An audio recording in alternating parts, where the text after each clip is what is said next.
Mesdames et messieurs, bonsoir. Merci de nous retrouver. Vous regardez le point sur l'actualité. Alors, comme vous l'avez constaté, dans le cas du moins tout au long de cette Coupe du Monde, priorité bien sûr aux différents matchs qui seront joués par les équipes africaines. Donc, nous allons accuser souvent quelques retards comme ça. Donc, avec aujourd'hui ce match malheureusement qui a opposé le Sénégal aux Pays-Bas. Le Sénégal qui s'est incliné 2-0, bien sûr, en faveur des Pays-Bas.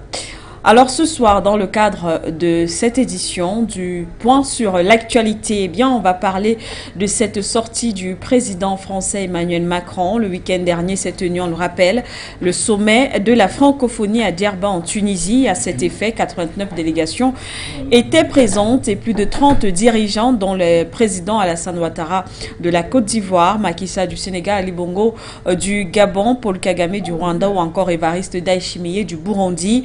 À leur côté, le président du Conseil européen, Charles Michel, le Canadien Justin Trudeau ou encore le président français, bien sûr, Emmanuel Macron. Ce sommet axé sur la coopération économique a permis de dresser un bilan pas très élogieux de la langue française sur le continent qui est de moins en moins parlé par rapport à l'anglais. Eh bien, c'était le rapport.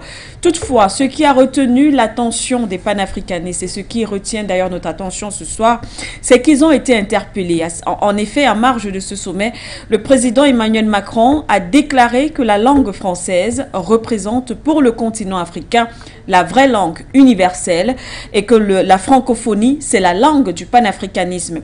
Alors un pic lancé au combat panafricain, on s'interroge, un message, est-ce que le président Emmanuel Macron s'adressait là directement aux panafricanistes? Que comprendre justement à l'heure où effectivement ce combat se fait, oui, mais se fait dans la langue du colon. Est-ce une faiblesse ou alors une limite à ce combat? On en parle dans cette édition.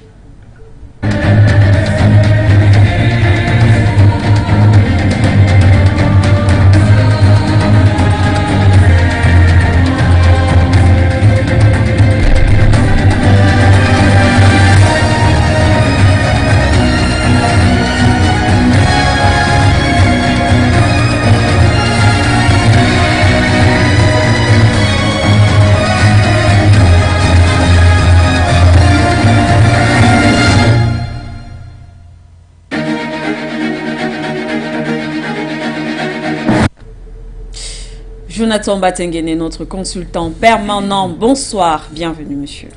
Bonsoir madame de Bessie qui est Manuela. Bonsoir aux millions de téléspectateurs, non, le milliard de téléspectateurs qui nous suivent tous les jours.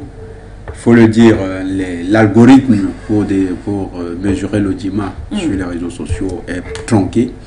Il y a toute une combine qui vise à montrer une cote de popularité qui n'est pas exacte vis-à-vis des médias panafricanistes. Et nous sommes conscients de cela. Donc nous évoluons dans un environnement très difficile, comme nos sélections nationales qui sont engagées au niveau du Qatar. Nous leur souhaitons beaucoup de courage, beaucoup de réussite à toute la communauté sénégalaise qui est au Cameroun, mais à tout le peuple sénégalais, à tout le peuple d'Afrique. Nous savons que c'est le début d'une belle épopée qui sera écrite par les Africains à cette Coupe du Monde. Nous comptons sur ces sélections pour redorer le blason de l'Afrique. Donc, nous disons bonsoir à tous les techniciens. Nous disons bonsoir à tout le personnel For You Media, à la direction générale, aux autorités du Cameroun, mais particulièrement les forces de sécurité et de défense. Bonsoir à notre éminent co-panéliste. Vous allez la présenter. C'est quelqu'un de très admirable qu'ils auront l'occasion de découvrir également dans le cadre de cette émission. Nous saluons également tout le peuple ivoirien et nous demandons la libération inconditionnelle et sans délai de notre sœur Edith Puchéry-Ballet, qui est embastillée par le régime dictatorial en place à Abidjan. Nous savons qu'Edith est innocente. Nous demandons sa libération parce qu'elle mérite sa liberté et qu'elle incarne les luttes contemporaines de libération des peuples africains. Disons, courage Edith, courage, tu es libre dans ta tête, là où tu te trouves. Tout le peuple d'Afrique est avec toi et bientôt, tu vas recouvrer cette liberté physique comme ton peuple, comme tout le peuple africain. Merci à vous, Jonathan Batenguine. On espère que le docteur Kanga va nous rejoindre d'ici là. En attendant, on va bien sûr ouvrir notre débat. Nous l'annoncions donc en sommaire en parlant de la thématique qui nous réunit bien sûr ce soir. On parle de cette sortie du président Macron en marge du 18e sommet de la francophonie qui s'est déroulé le week-end dernier du côté de la Tunisie. Eh bien, Emmanuel Macron a déclaré que d'ailleurs la langue française est la langue universelle et aussi et surtout que la francophonie est la langue des panafricanistes. Une déclaration en tout cas qui ne plaît pas à la famille panafricaine. Je vous propose avec le concours de la réalisation de prendre cet extrait. Ensuite, on revient sur le plateau. Pour vous dire comment moi je vois les choses. Vous avez eu des propos très positifs, très beaux, très forts sur le français. Moi, je les partage. Et on y croit, on le défend cette langue à la fois dans ce qu'elle a d'académique et dans son pluriel, si je puis dire. C'est-à-dire dans le fait que c'est une langue qui doit être aussi hospitalière. Et je crois beaucoup à cette idée. Ce qu'elle a dit est très important, c'est-à-dire que il y a des Français, au fond, il y a une francophonie qui charrie des patois. D'ailleurs, la France s'est constituée, si je puis dire, ainsi. Et il y a toujours eu une volonté d'uniformiser la langue. Il y a toujours eu des résistances de mots qui se sont d'ailleurs ensuite invités dans la langue française et qui sont devenus académiques après beaucoup de résistance. Cette langue, elle s'est confrontée à d'autres continents par les hasards, les blessures ou les morsures de l'histoire. Et d'ailleurs, chaque continent a ensuite injecté ces mots dans la langue française. Et des mots qui viennent de tous vos pays d'origine que vous avez évoqués sont là dans la langue française et sont devenus des mots français. Beaucoup de gens d'ailleurs, quelles que soient leurs idées, les ont adoptés, les utilisent chaque jour, etc. Et ça va continuer de se faire comme ça. Et donc ça, c'est la force de la langue française qui n'est pas suffisamment mise en lumière, mais elle doit continuer à être inventive et elle l'est à travers les usages du quotidien, le travail, la création, la chanson, etc. Après, il y a une réalité, c'est que le français, la francophonie s'étend par si je puis dire, la démographie de certains pays qui sont dans la francophonie, mais qu'il y a aussi des vrais reculs qui sont là ces dernières décennies. Il faut être lucide. Dans les pays du Maghreb, on parle moins français qu'il y a 20 ou 30 ans. C'est une réalité. Parce que il y a eu parfois des formes de résistance quasi politique, c'est une langue qui peut paraître plus difficile, il y a eu une volonté de réhabiter d'autres langues en se disant c'est comme ça qu'on trouve notre chemin politique. Bon. Parce qu'il y a aussi un anglais qui, si je puis dire, le nouvel espéranto qui s'est développé avec cette facilité d'usage et où finalement les gens ont accepté un espace linguistique où on se dit avec quelques mots et un usage imparfait, on se retrouve entre nous, personne ne nous juge et on arrive à communiquer partout. Et ce qui fait que la francophonie a un peu reculé à cet égard. Mais voir votre génération qui le porte est très important, mais moi je pense qu'on doit avoir un projet derrière, qui est un projet de reconquête.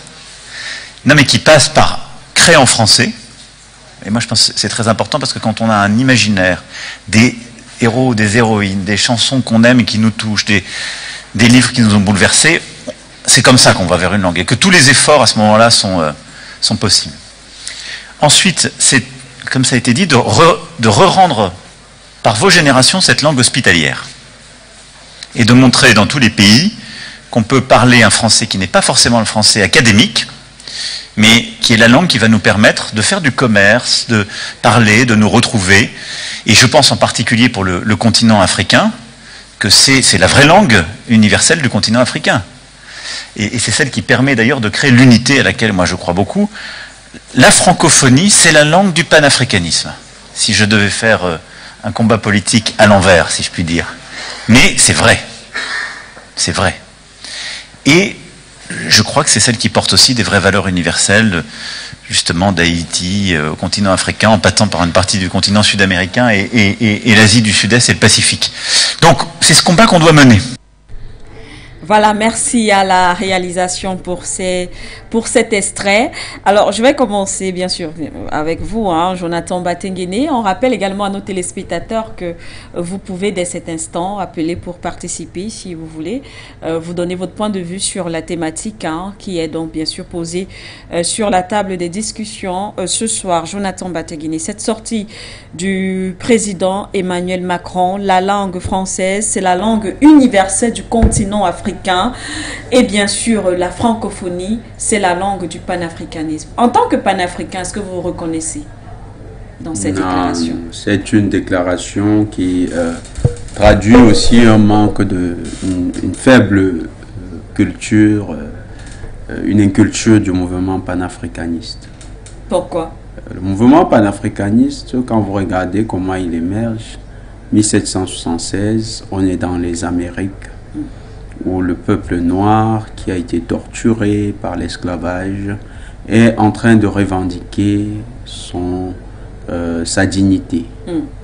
Et c'est là, dans les sueurs et la chaleur des plantations américaines, états-uniennes, que naît le panafricanisme. Les panafricanistes vont se développer au fur et à mesure.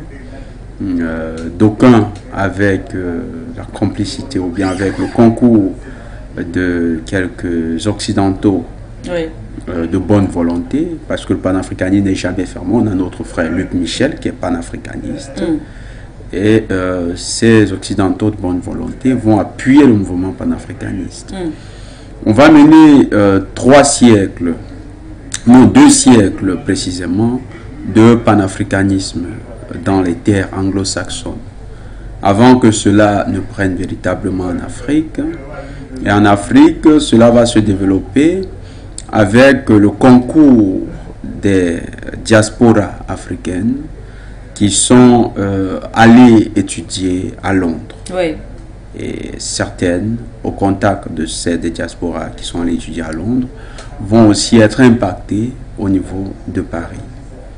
Ainsi, à partir de 1930, vous avez des leaders panafricanistes qui sont à l'université à Londres, dans les grandes universités, et qui développent un discours tout à fait original. C'est d'ailleurs le cas de Kwame Nkrumah, qui va obtenir ce diplôme de philosophie là-bas, et qui va être impacté par des auteurs aux États-Unis comme William Bogart Du Bois.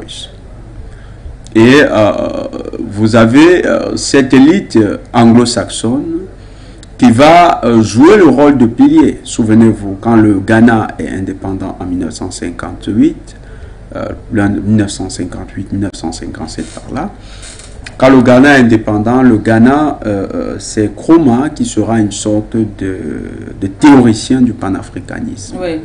Le grand panafricanisme, c'est Nkrumah. Et Nkrumah, dans un de ses ouvrages, va avoir cette citation où il dit que le panafricanisme qu'il va lier au mouvement nationaliste africain, il dit que le nationalisme, tel qu'il a connu des succès au Ghana, ne va pas se limiter au simple Ghana. Dans sa version panafricaine, va devoir toucher les autres peuples. Alors, c'est très intéressant d'avoir cette notation, cette citation de Nkrumah. Pourquoi? Parce que Nkrumah nous permet de comprendre que la libération nationaliste ghanéenne dans le monde anglo-saxon est un précurseur des luttes de libération, des succès des luttes de libération dans d'autres territoires.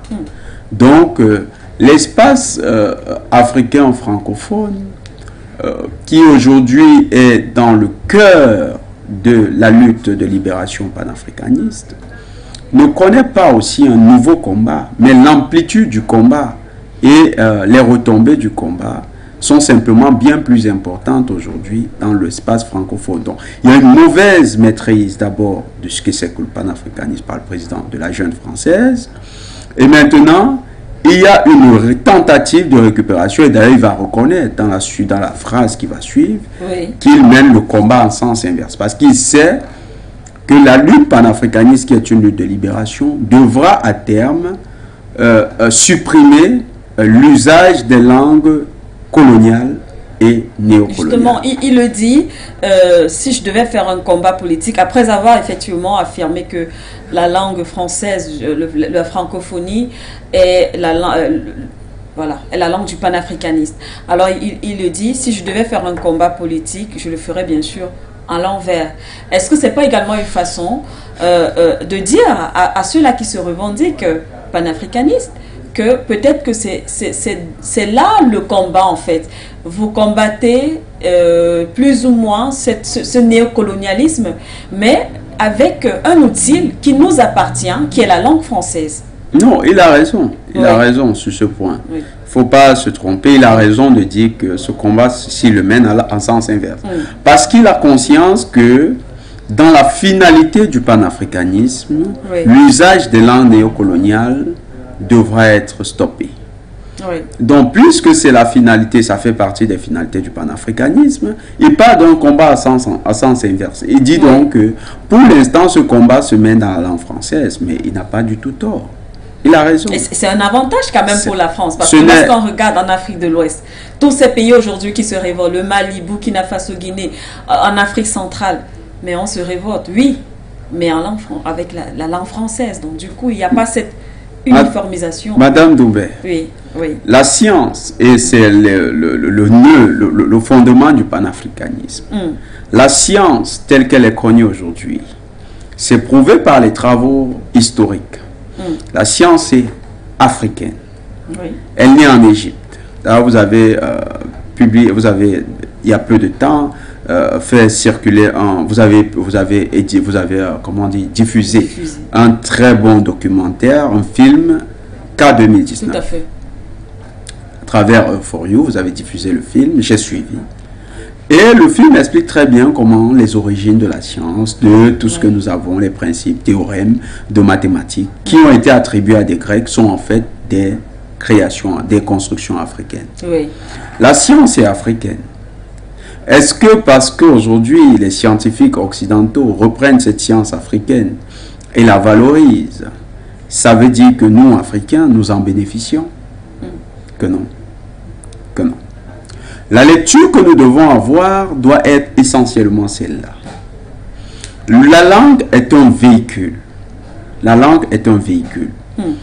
Sans la colonisation, nous parlons la langue française non pas du fait de notre volonté. Nous parlons la langue française de manière fortuite, de manière obligée d'abord au départ. Nos ancêtres ont été colonisés, obligés d'adopter cette langue. Dans les écoles, en 1960, on ne parle pas des affaires d'il y a un siècle, on parle des affaires d'il y a 60 ans. Des années 60 jusqu'aux années 90, Madame Doumbé, je crois que vous avez été à l'école à la fin des années 90, on avait remarqué qu'il était proscrit d'utiliser les langues natales africaines sur les lieux d'études. C'était proscrit. Et c'était considéré comme une hérésie que d'utiliser sa langue maternelle pour interpréter les théorèmes mathématiques ou bien pour interpréter les exercices qui étaient formulés en langue française. Il y a donc eu un travail de formatage. Si M. Macron est en train de se gargariser de ce nazisme linguistique qui a eu cours en Afrique, eh bien, c'est encore un élément motivateur de plus pour les panafricanistes pour demander aux États qui en ont la possibilité actuellement de se débarrasser de la langue française. Par exemple, le Mali, le Burkina, la Guinée-Conakry peuvent réfléchir à une fédération sur une langue nationale. Et ce sera une très belle réponse des gouvernements panafricanistes connus aujourd'hui à cette déclaration de M. Macron. Vous avez également, par exemple, le Centrafrique qui a le Sango qui est très bien parlé sur l'ensemble du territoire, qui pourrait davantage accélérer le travail de traduction. Ça va donner beaucoup de travail à des linguistes africains, spécialistes de ces langues, et ça nous encourage, nous Africains, à intégrer la révolution culturelle, linguistique surtout, dans le cadre de nos horizons de révolution en Afrique. Parce que jusqu'à présent, on s'est beaucoup appesanti sur la révolution politique, qui est le plus important, parce qu'il faut d'abord se débarrasser des terroristes que la jeune française a posés sur les territoires africains. Il faut se débarrasser d'eux. Il faut réaliser la sécurité et récupérer l'intégrité de nos territoires.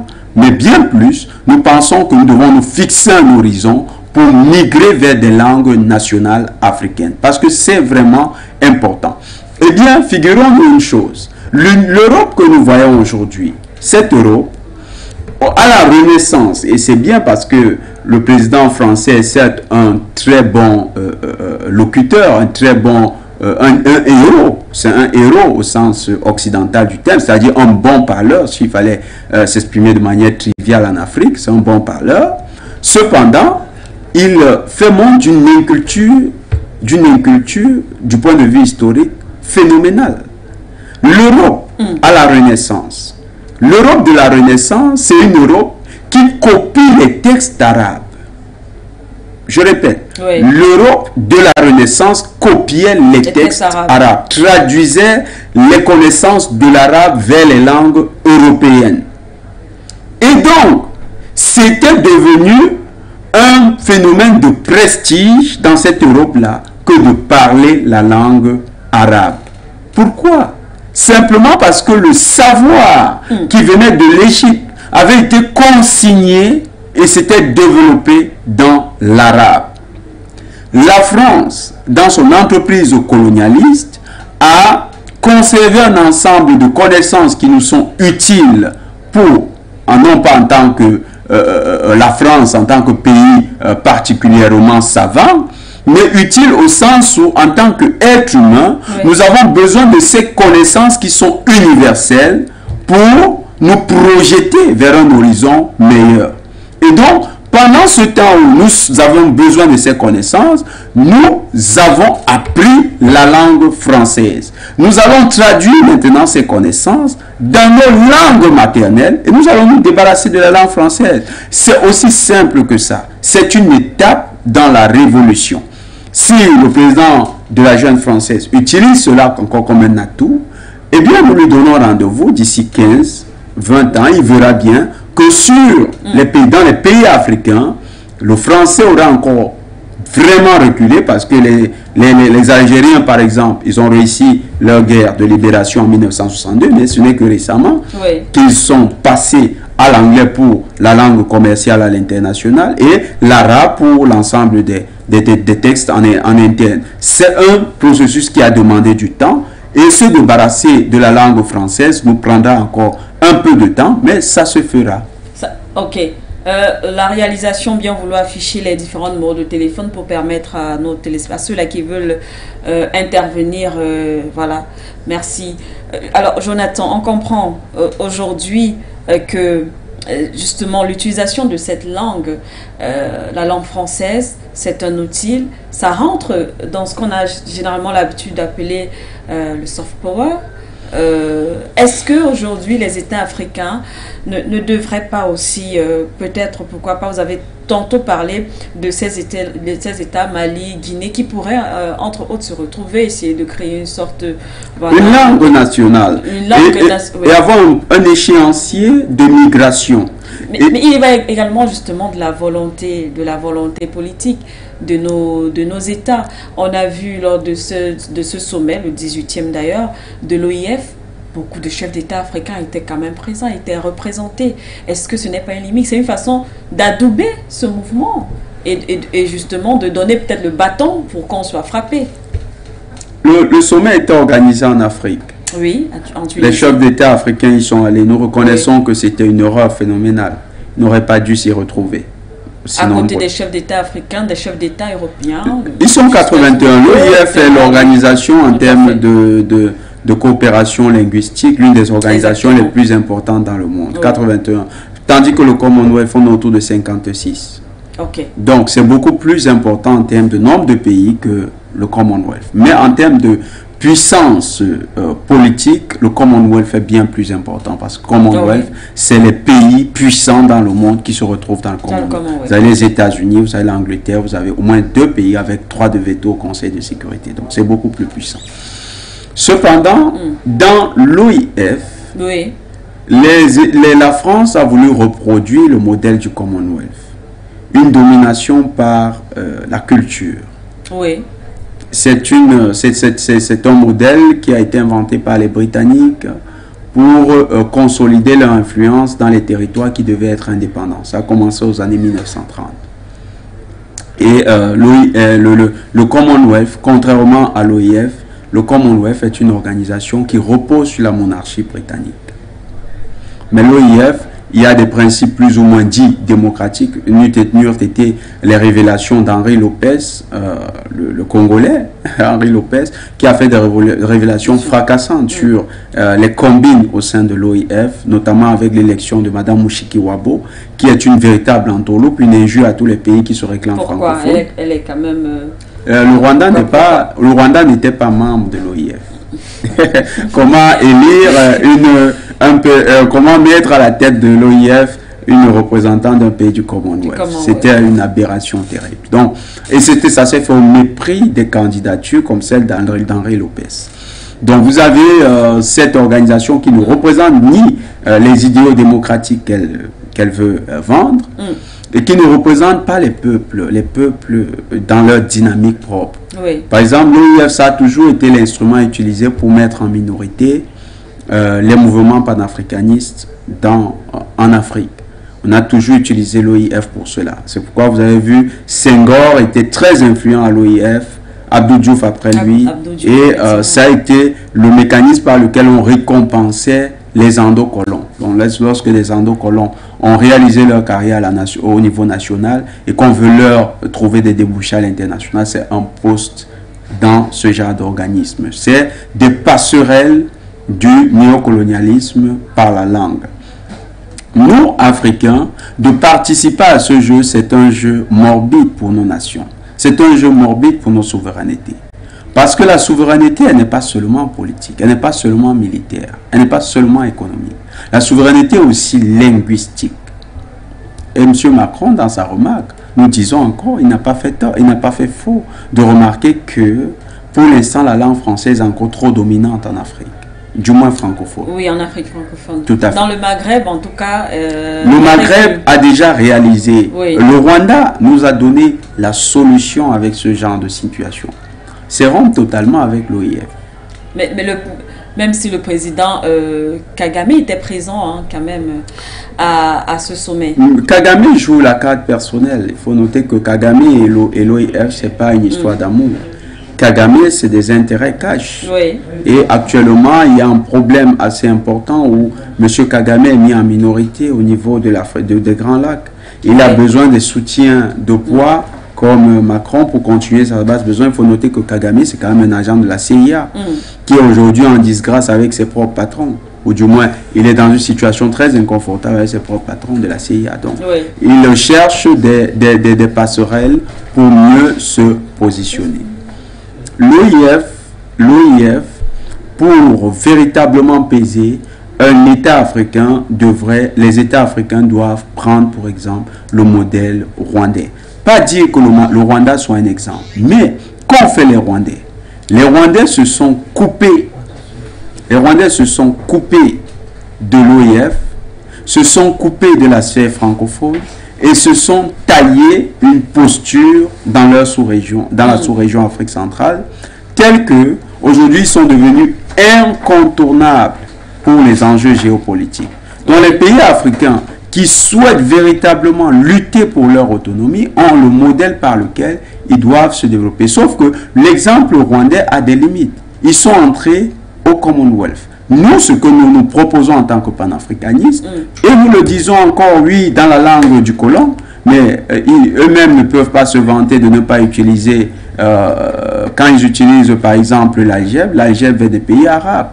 L'algèbre, ça vient de Al-Khwarizmi, ça vient des pays arabes. Donc, quand ils utilisent l'algèbre, ils ne peuvent pas se vanter de n'être pas en train d'utiliser des connaissances qui viennent de l'Arabie.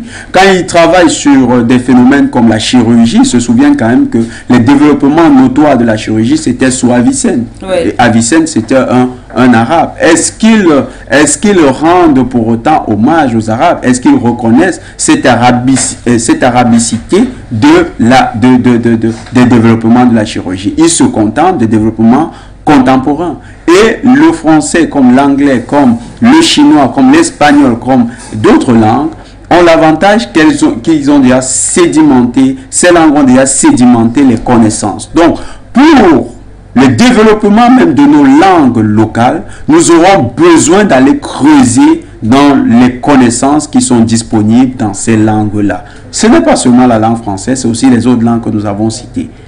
Pour l'instant, nous situons notre lutte dans un échiquier international et temporel bien précis. Merci. La zone francophone est en train d'amorcer un tournant décisif. C'est pourquoi le panafricanisme est bouillonnant en zone francophone. Bien avant, il y avait l'espace lusophone. Les Amilcar Cabral, il n'était pas francophone. Il y avait les autres Africains qui utilisent d'autres langues, qui se sont libérés, mais utilisaient les langues néocoloniales.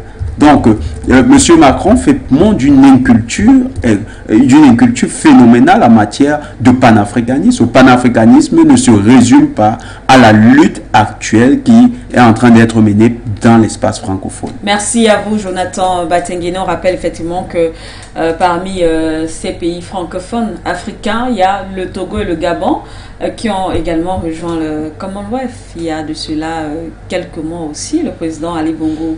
Oui, mais c'est pas dans la même veine que les Rwandais. Les Rwandais, ils ont quitté l'OIF. Nous disons, il faut les pays qui ont déjà réalisé leur évolution quitter l'OIF. Complètement. Oui, on ne peut pas vous arrêter d'avoir utilisé la langue française. Ça, c'est impossible. Oui, ça, c'est clair. On ne peut pas vous arrêter. Donc, vous pouvez quitter l'OIF et pendant le temps de conversion des documents, de traduction des documents dans les langues locales, vous utilisez toujours la langue française comme véhicule. Ça sera antinomique pendant un temps, mais au bout de 10, 15, 20 ans, vous aurez réalisé des avancées notoires et progressivement intégré à des niveaux d'apprentissage les langues nationales. Et les académies nationales avec les langues africaines vont se développer. Et ces académies vont montrer au peuple africain l'importance de ce qu'on appelle souvent les grammairiens. Parce que les grammairiens, c'est les gardiens de la langue. C'est eux qui montrent, qui permettent la structure de la langue. Donc, ceux-là, ils vont travailler et vont développer nos langues, davantage les raffiner et les mettre en phase avec les enjeux de notre époque. C'est un gros défi que nous allons réaliser. Nous sommes confiants que nous allons le faire. Merci, merci une fois de plus à vous, Jonathan Batenguene. Le docteur Kanga nous a rejoint. Bonsoir à vous, au docteur Kanga. Directement, vous nous trouvez dans le vif du sujet. Vous êtes d'ailleurs linguiste. Hein, c'est donc, on poursuit le débat avec vous, avec ces déclarations du président français Emmanuel Macron. Le panafricanisme, voilà, la francophonie est la vraie langue, du moins la langue du panafricanisme, et la langue française est la langue universelle du continent africain. Alors, docteur Kanga, quelle est l'importance justement de la langue dans la lutte contre le néocolonialisme? On a l'impression, en tenant bien sûr compte également des avis, de l'analyse de Jonathan Batenguene, que le colon, la France, a quand même cette longueur d'avance sur les États africains parce que ces États utilisent la langue française. Alors, avant d'aller en profondeur dans le sujet qui nous importe ici, j'aimerais saluer Jonathan Batenguene et j'aimerais aussi vous saluer. Manuela, ça fait longtemps que je ne suis pas sur vos plateaux. Je me porte mieux et je pense à toute l'Afrique qui est à notre écoute, qui nous écoute et qui s'éveille. Et j'ai une pensée aussi pour cette Afrique qui attend des modifications, des changements notables et qui se bat au quotidien pour que cette Afrique ne soit plus sous l'emprise du colon. Et j'ai aussi une pensée pour tous les techniciens qui permettent que cette émission ait lieu. Je prends l'émission à l'arraché au vol, donc je m'excuse d'avoir pris ça en cours de route. Et je n'ai pas eu le plaisir d'entendre tout ce qu'a dit Batenguene, mais je sais qu'il a une finesse d'analyse et je lui sais gré de cette finesse. Donc merci encore une fois de m'honorer et de permettre que je puisse apporter ma légère contribution, ma modeste contribution à ce bouillonnement linguistique, ce bouillonnement réflexif qui nous permettra aussi de mettre en échec le colon qui à tout moment veut nous acculer, et soit par la langue, et soit par la politique. Donc, avant de commencer vraiment, je voudrais citer je voudrais mettre en lumière la citation de Jocelyne Berroir, une chanteuse du groupe Kassav, qui dit ceci pour rentrer dans le vif du sujet. Donc, je reprends ce qu'elle dit. Elle dit je ne suis pas contre les langues. Permettez-moi que je la cite textuellement. Je ne suis pas contre les langues. On peut chanter dans la langue que l'on veut. Ce qui m'effraie le plus, c'est que les jeunes d'aujourd'hui parlent plus en créole, anglais, américanisé, et des zouks de plus en plus sont en français. Moi, je dis quand on perd une langue, on perd une culture. Donc, si votre culture est à zéro et que pour vous, il est inutile de préserver cette culture pour vos enfants, d'accord? Tant pis pour vous, parce qu'exister à travers la culture de l'autre, ce n'est pas exister, c'est être colonisé. Je reprends. Je reprends ce qui m'intéresse pour aller creuser ce qu'elle dit, qui est à propos, qui s'inscrit bien dans le cadre de notre analyse. Donc, elle dit ceci, moi, je dis quand on perd une langue, on perd une culture. Et elle reprend que tant pis pour vous, parce qu'exister à travers la culture de l'autre, ce n'est pas exister, c'est être colonisé. Dixit, Jocelyne Berroir. Alors, je dis que parler la langue du colon, parler la langue de l'autre, ce n'est pas exister. Je vais dans son sens. Et donc, quel que soit ce que dira Emmanuel Macron, parce qu'il dit à juste titre que la langue, le français est une langue panafricaine. Aujourd'hui, le français est une langue panafricaine parce que 60% de la population parle, en tout cas dans l'espace francophone, 60% de ceux qui parlent le français, parmi eux, il y a 44% qui parlent en Afrique subsaharienne qui parlent le français. Donc, on comprend tout à fait que aujourd'hui, par exemple, je parle avec vous, vous êtes du Cameroun, moi je suis d'origine ivoirienne, on a en commun cette langue qui nous permet de discuter, de converser, d'analyser tout ce qui est propre à la France, tout ce qui est propre à l'Occident, tout ce qui est propre à l'Afrique, parce que cette langue qui est un vestige colonial, hein, rappelons-le, parce que bien avant la colonisation, nous ne parlons pas le français. Le français est une langue européenne, et donc c'est un vestige du colon que nous avons encore, que nous gardons encore, que nos chefs d'État, parce que par peur, je ne sais pas pourquoi ils conservent cette langue qu'on ne devrait pas conserver. Donc, je comprends aussi que Macron dise que cette langue est encore panafricaine parce que je me rappelle que 44% de l'Afrique subsaharienne parle le français et seulement 28% des Français parlent. 28%, la France représente seulement 28% de ceux qui parlent le français. Donc, ça veut dire que la langue française n'appartient plus aux Français, mais appartient à l'Afrique. Mais ce n'est pas la langue des Africains. C'est la langue des Européens, et donc, et dans la langue des Européens, la mère de la langue européenne, c'est le latin. Donc, nous ne sommes pas des peuples, les peuples latins, nous sommes des peuples de l'Afrique. Donc, nous avons une multitude, une variété de langues que l'on pourrait mettre en lumière, comme le Kiswahili, par exemple, qui est une langue fortement parlée en Afrique. Donc, ce sont ces langues que nous devrions que nous devrions travailler pour avoir une langue commune africaine, et puis privilégier des langues nationales, ne serait-ce qu'au moins 2 ou 3 langues nationales, pour que ces langues soient des langues véhiculaires, c'est-à-dire que en dehors des langues vernaculaires, c'est-à-dire les langues maternelles, que nous puissions avoir des langues véhiculaires, donc ces langues véhiculaires qui sont des langues en fait officielles, dans lesquelles on peut aller des langues éducatives, réflexives, des langues qui nous permettent justement de commercer. Donc, en fait, il y a beaucoup de choses à dire sur les langues, parce que c'est un sujet qui m'importe, puisque je suis une linguiste.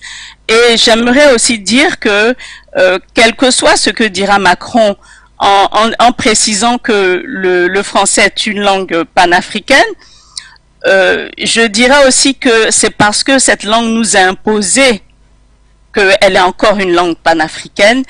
Et avant tout, je rappelle qu'est-ce que ça veut dire, panafricain. Pan, donc en latin, en grec, ça veut dire tout. Et en amharique, en langue éthiopienne, ça veut dire aussi tout, pan. Et donc Afrique, toute Afrique. Donc comment penser, en fait il y a une dichotomie, comment penser que le français soit une langue africaine alors que l'Afrique regorge d'une multitude de langues.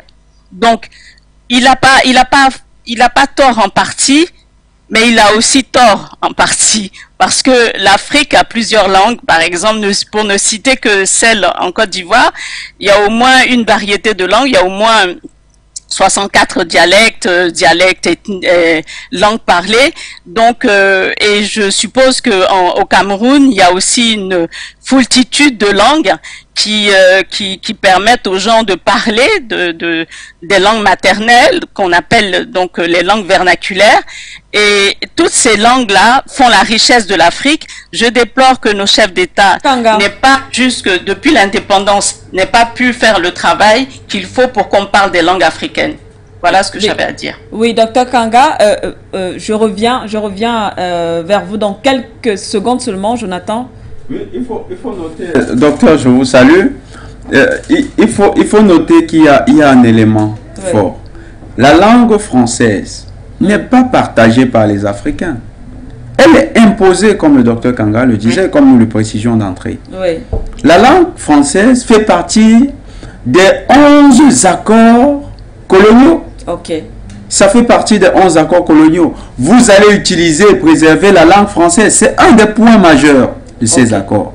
Ça veut dire que ça fait partie de l'artillerie utilisée par la France pour dominer les peuples africains. Mais nous allons un peu rentrer. La domination avec la langue française est beaucoup plus subtile parce qu'elle est profonde. Elle fait partie de ce qu'on appelle les phénomènes d'aliénation. Et c'est quoi l'aliénation? L'aliénation est un processus psychosocial par lequel un individu intègre la domination comme étant naturelle. C'est-à-dire on est quitté des phénomènes d'assujettissement par la violence vers un phénomène de naturalisation de la domination. C'est ça l'aliénation. L'individu vous explique que l'aliénation est même normale. Prenons les professeurs d'université et bien les enseignants, ceux qui sont les lettrés d'Afrique francophone. Vous verrez une chose. 80% font de la justification de la domination occidentale. Ils vous légitiment cette domination. Pourquoi? Parce qu'il y a des mécanismes au sein de la francophonie qui font qu'ils sont toujours portés à croire que ceux qui parlent mieux français, ceux qui sont plus intégrés dans l'espace de la France, en fait, quand ils parlent de l'espace francophone, c'est beaucoup plus connecté à l'université française. Ces individus sont comme les figures de l'excellence. Okay. Ça passe par les deux pôles d'enseignement, oui. Le Canada et la France. Avec un petit satellite en Afrique, le Sénégal. Historiquement, quand vous regardez comment le Sénégal s'est constitué comme étant un satellite de l'impérialisme français, vous voyez que ça s'est fait avec Senghor, qui était un collabo de la première veine. Donc, ils ont créé un mécanisme subtil d'aliénation et qui se perpétue en construisant des personnalités d'aliénés non pas au sens où c'est des individus qui ne réfléchissent pas, mais des personnes qui vont justifier et naturaliser la domination. D'ailleurs, pour nous, c'est un argument fort que nous allons développer lors de la conférence panafricaine. Oui. L'enseignement tel que c'est véhiculé dans l'espace francophone, vous avez le circuit, le cursus d'enseignement, les cursus d'enseignement, on vous dit que c'est 3 ans de maternelle, 6 ans de primaire, 8 ans de secondaire et 5 ans pour avoir le master. À l'époque, c'était même 8 ans pour avoir l'équivalent du master. Oui. Quand vous regardez les cursus sont alignés sur la méthode de Jules Ferry. C'est une méthode qui a été imposée aux Africains. Et ça fait qu'un Africain fait au moins 24 ans dans le monde francophone pour devenir apte à réfléchir, ce qu'ils appellent un docteur. Ils disent que vous devez devenir apte à réfléchir comme eux. Et en ce moment, vous devenez un vulgarisateur de leur pensée parce qu'ils vous cooptent dans ce qu'ils appellent leur laboratoire. Mais en fait, vous êtes comme ce noir, parce que pour nous, c'est comme ça qu'ils perçoivent les chercheurs africains. Vous êtes comme cet Africain qu'on prenait pour l'exposition universelle et on vous présentait au public des Blancs, à un public de Blancs, qui venait vous regarder. Ah, c'est un Africain, il vit dans les arbres. Et en fait, lorsque vous arrivez là-bas dans des conférences, vous avez des sujets, des petits ghettos qu'on vous a fabriqués, par exemple des sujets comme africité, afropolitaine, afro-ceci, et on vous invite à ces colloques où vous participez à des réflexions sur votre continent. Mais après, ils vous cooptent comme un des vulgarisateurs de leurs penseurs majeurs. Donc, la francophonie participe de ces mécanismes d'aliénation où on amène davantage les Noirs à croire qu'ils sont incapables de produire de la connaissance en tant que pôle universel de connaissance. On les amène à croire qu'ils ont besoin simplement de s'expatrier ou bien d'intégrer des réseaux au sein de l'espace des pays impérialistes pour s'affirmer comme étant des modèles d'excellence et de réussite en Afrique. C'est un mécanisme subtil et pour nous, c'est un mécanisme qui doit cesser avec notre génération. Merci une fois de plus à vous, Jonathan. On rappelle effectivement que, entre autres, Dr Kanga, le Cameroun compte près de 250, pas de 248 langues régionales au Cameroun, peut-être même plus. Donc, pour dire qu'il y a une énorme richesse, et ce n'est pas le seul. Le problème a déjà été résolu parce que l'Union des populations du Cameroun préconisait le Fufulde, qui est parlé par la majorité des Camerounais et qui est parlé par plus de 25 millions de locuteurs. Vous avez le Haoussa, qui est également très parlé. Le Haoussa, vous avez le Fang qui est parlé également par près de 20 millions de locuteurs. Vous avez le Swahili, comme le docteur Kanga l'a dit. Vous avez, il y a le Bambara. Ça dépend des localités et on peut convenir d'une langue régionale en Afrique et de plusieurs langues sous-régionales qui peuvent être utilisées, enseignées dans nos universités. Alors, docteur Kanga, finalement, nous sommes presque à la fin. Est-ce que le combat panafricaniste aujourd'hui que l'on mène ne devrait pas aussi... Est-ce que vous avez l'impression, parce qu'on se rend compte que la langue finalement occupe une place importante dans le combat panafricain, est-ce que l'on ne devrait pas également mettre encore un peu plus d'énergie sur ce côté-là, sur le problème de la langue finalement? Bien évidemment.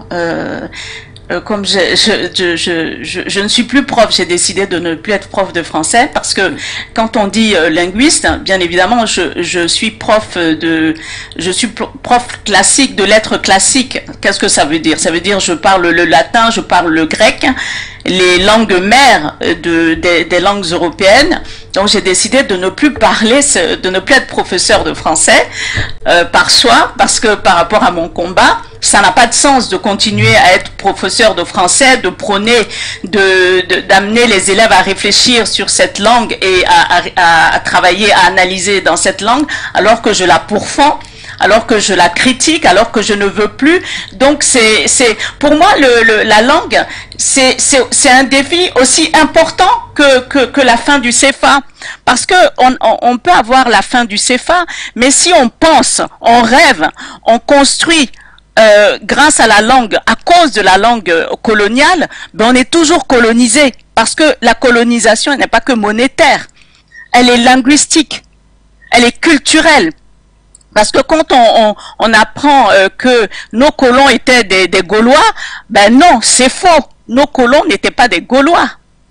Donc la langue, c'est un enjeu, c'est un défi, c'est un enjeu politique, et je comprends pourquoi Macron dit que le français est une langue panafricaine, parce qu'il a peur que si l'Afrique ne parle plus le français, ben la langue française va s'étioler. Il n'y aura plus ce rayonnement. C'est l'Afrique qui donne du rayonnement à la langue française, parce que aujourd'hui nous sommes un certain nombre d'Africains sur la planète, je crois à peu près, sans me tromper, je crois qu'on frôle bientôt les 2 milliards, je ne sais pas si je me trompe, corrigez-moi si je me trompe bientôt, hein, sous peu, et donc si parmi ce nombre d'Africains, on continue de parler le français occupera sans doute à la longue, si on continue de parler le français, la langue la plus parlée au monde, parce que c'est par rapport à l'Afrique.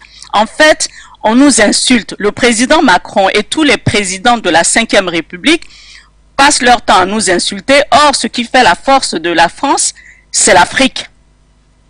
C'est la force de la France, c'est l'Afrique par la langue. La langue qu'ils nous ont imposée de manière brutale, de manière violente, de manière colonisatrice et colonialiste, aujourd'hui, c'est nous qui faisons le rayonnement de la langue française. Si on enlève les 44% d'Afrique subsaharienne qui parlent le français, la France n'a plus son aura. Donc moi, je dis à M. Macron d'arrêter de nous insulter. Parce qu'aujourd'hui, ce qui fait la force de sa langue, ce sont les Africains qui parlent cette langue. Et quand bien même les Africains africanisent la langue française, ce n'est pas la langue de l'Afrique. C'est une langue importée, c'est une langue qui nous a été imposée. Jusqu'à preuve du contraire, tant qu'on ne se débarrasse pas de la langue française, c'est un vestige colonial qu'on continue de conserver. Et pour notre tort. Donc la lutte pour l'émancipation du continent africain passe bien évidemment par la libéralisation ou par la liberté, par l'émancipation sur le plan linguistique. Bien évidemment. Merci à vous, Dr Kanga. Je pense qu'on reviendra sur cette thématique, peut-être sur un aspect un peu plus géopolitique. On va prendre ce téléspectateur avec le temps qui nous reste. On va essayer de prendre ce téléspectateur au standard. Allô? Oui, bonsoir Madame Dedi. C'est vrai que le temps est très court, mais pour ce sujet, vous posez vraiment les bases de la bataille pour nous libérer. Je vais dire comme ça, bonsoir à M. Bating et au Dr Kanga que vous avez invité pour vraiment nous éclaircir sur ce sujet. Il faut une opération de désamérialisation, c'est-à-dire que la langue, la monnaie, les noms, la culture, les armes. Madame Séguène, vous êtes Douala. Vous savez très bien que la meilleure musique qui nous parle, c'est quand on chante en Douala. Quand on voit comment avec le franc CFA, on a orienté tous nos chanteurs vers ces chansons hybrides qui n'ont même plus de sens, c'est tellement dégoûtant. Par rapport à la culture, et regardez tous nos noms et nos prénoms, on a abandonné tous nos prénoms africains au profit de tous ces prénoms-là. Regardez ce que nous lisons à l'école. Les Voltaire, je sais pas, les Racines, tous ces... Mais où sont nos penseurs? C'est tout simplement pour dire que M. Macron nous nargue. Il se moque de nous. Quand vous n'avez pas de langue, quand vous utilisez la langue de quelqu'un d'autre, ça veut dire que vous ne pouvez pas en avoir une. Quand vous utilisez la monnaie de l'autre, vous ne pouvez pas en avoir une. Quand vous utilisez le nom des autres, ça veut dire que vous ne pouvez pas en avoir, etc., etc. Donc, c'est vraiment une façon de nous mépriser. Et tous ces mépris-là sont dus, comme le disait Dr Kanga, à nos chefs d'État et surtout à cette puissance du franc CFA. Parce que toute l'activité culturelle dans nos pays sont financées par la France, d'une manière indirecte, cachée toujours derrière nos chefs d'État. C'est eux les principaux responsables. Sinon, globalement, la langue française, vous l'avez remarqué en Afrique, c'est la langue des misérables, c'est la langue de la domination. Partout où vous allez, on parle français. Les gens en Afrique, les gens vivent dans une misère indescriptible. Pas seulement une misère morale, mais une misère démocratique. C'est-à-dire qu'on bastonne les francophones comme si c'était des bêtes de somme. Bon, comme je l'ai dit au début, vous n'avez pas beaucoup de temps. Merci de m'avoir écouté. Mais c'est un sujet vraiment à travailler. Merci. C'est nous qui vous remercions, Monsieur Sely. Merci beaucoup. On sort avec vous en une minute, Jonathan Batenguene. Alors finalement, lorsque je fais le résumé, on a évoqué plusieurs points. D'ailleurs, on en parle généralement ici sur nos différents plateaux. On est en économie, si on prend sur l'aspect économique et financier, on a le franc CFA. L'aspect sécuritaire, on a plus ou moins les différentes bases militaires françaises sur notre continent. Sur le plan linguistique, on a le français. Et culturel. Et culturel, voilà. Le français, on va une partie peut-être de manière détachée sur le plan du développement. On a parlé la dernière fois de l'AFD. On a l'impression que nous sommes dans une sorte d'étau. On ne peut pas, difficile de s'en sortir. Non, c'est un écheveau. C'est un écheveau qui était bien mêlé. Nous sommes en train de le démêler pièce après pièce. Oui. Et la pièce, la racine centrale, comme tout on a pris en science, un arbre a une racine centrale. La racine centrale, c'est le politique. Ouais. Le politique et sécuritaire. Lorsque vous contrôlez le politique et le sécuritaire, tous les autres peuvent être facilement démêlés. Donc, il faut dégager la racine centrale, couper le nerf de tout ceci, c'est le lien avec le politique. Dès qu'on a dégagé l'influence politique, il devient un peu plus facile de dégager la deuxième grosse influence, c'est l'économique.